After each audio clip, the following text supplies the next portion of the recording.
मलाई से न छेना से, दूध से मलाई से न छेना से, न सोना चांदी न मरी से।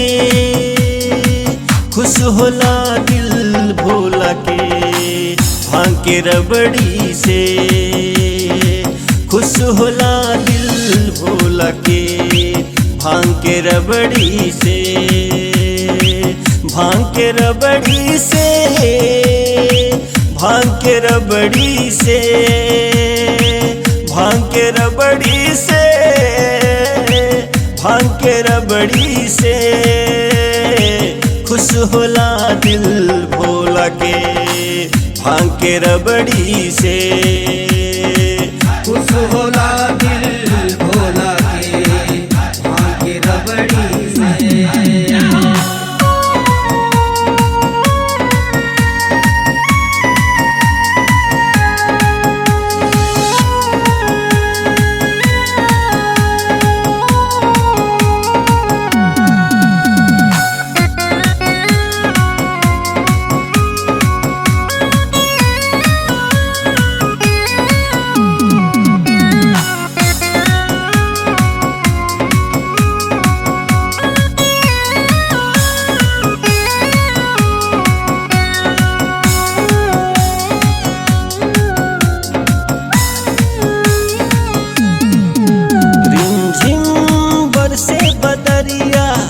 चलना शिव के नगरिया, झिम बरसे बदरिया, चलना शिव के नगरिया। कान्हवा पे कावले बन जा कहरिया, डर जनी बिजुरिया बदरी से,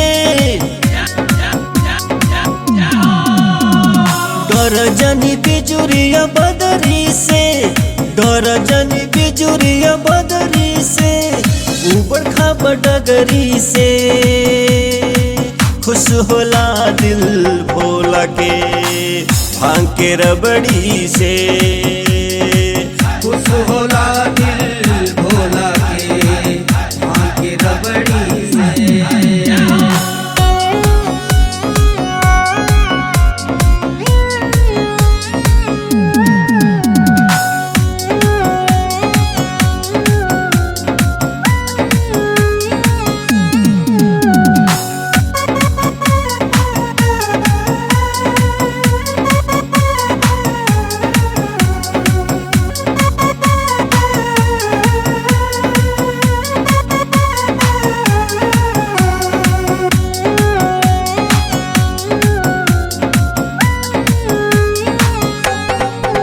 लागे ना केहू के नजरिया, बनी जा शिव के पुजरिया।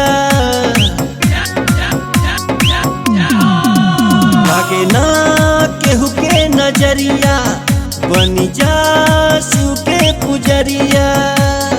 दिहे आशीष भोला लूट बल हरिया, देह ढकी अपन पिया चदरी से, देह ढकी अपन पिया चदरी से, देह ढकी अपन पिया चदरी से। मिले चल लहरी से, खुश होला दिल भोला के भांग के रबड़ी से, खुश होला दिल भोला के भांग के रबड़ी से। दूध से मलाई से न छेना से, दूध से मलाई से न छेना से, न सोना चांदी न मरी से। खुश होला दिल भोला के भांग के रबड़ी से, खुश होला दिल भोला के भांग के रबड़ी से, भांग के रबड़ी से, भांग के रबड़ी से, भांग के रबड़ी से, भांग के रबड़ी से। खुश होला दिल भोला के भांग के रबड़ी से।